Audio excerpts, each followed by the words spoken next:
After the splendor of Yoruba, a series of horrific civil wars led to the death or enslavement of vast numbers of Yorubas and Fons and their neighbors.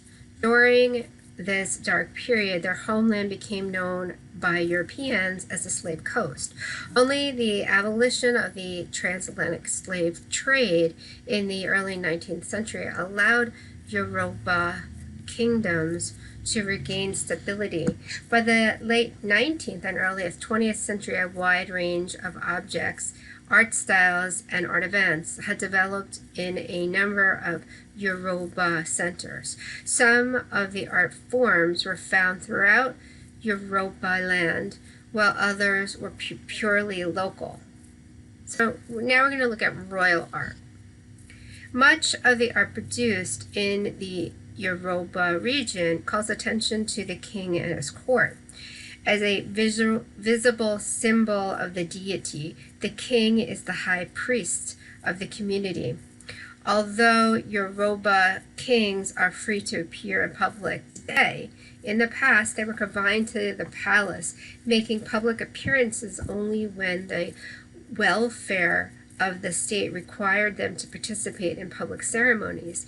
Even in these instances, the individuals who held the office were not really seen, for royal garb concealed their identity, emphasizing instead the mysterious and scarce nature.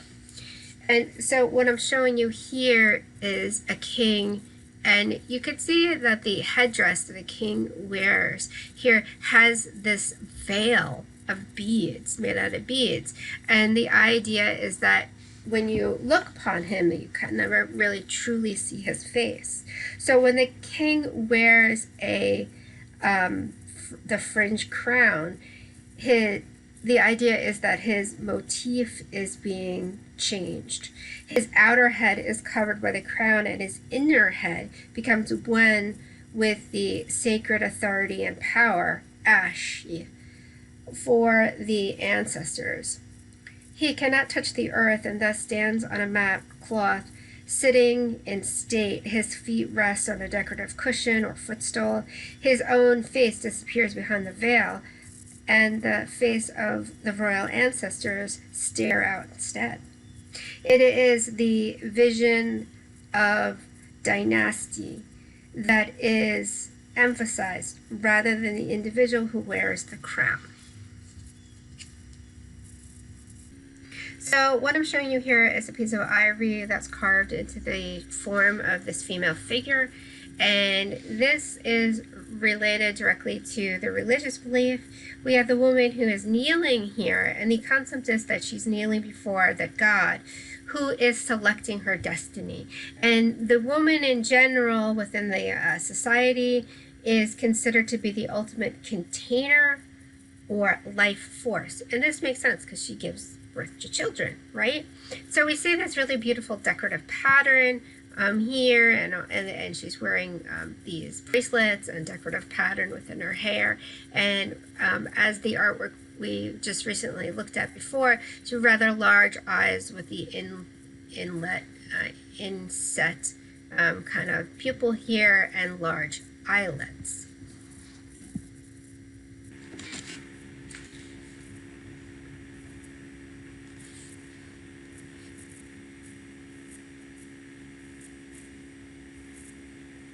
So next we're looking at a couple of the images of the gods. So we have Ogun, the lord of iron and war, which is represented here. So as the god of iron, Ogun's impact is ubiquitous, for metal affects every aspect of civilization. As warrior, Ogun moves forward and conquers, expanding frontiers. As defender, he uses weapons to protect and shield. As master blacksmith, he is patron to smiths, makers of tools and weapons. He is the ultimate artist. As the consummate farmer, he oversees farms, implements made of his iron. In modern times, he continues to gather adherents from all who use steel are his, including hunters, soldiers, truck drivers, auto mechanics, and computer technicians.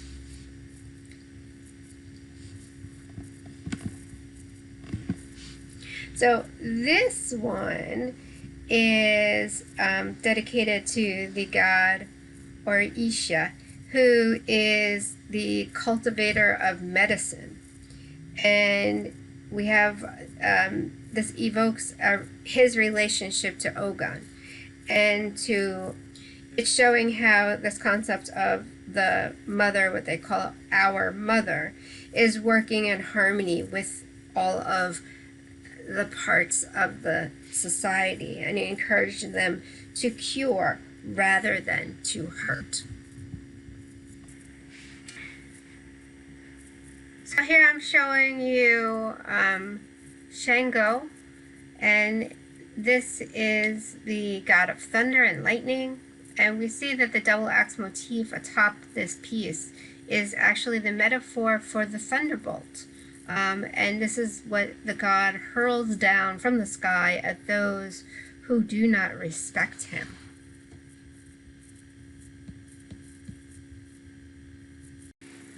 So what I'm showing you here are the figures from the southern Yoruba in the Remo area, and like all igangan from the region, they are fashioned in cloth. Costumes of brilliant patchwork panels trimmed in red move and flare, rise and fall as the dancers swirl. And I have a video up of this because I think you really shouldn't just view it like this in a static photograph. You really have to see it in motion, and also a little bit of the history of this and the concept of the it's like a space between the real world and the spiritual world that's achieved in these masquerades, which is quite interesting and beautiful. So please watch that video.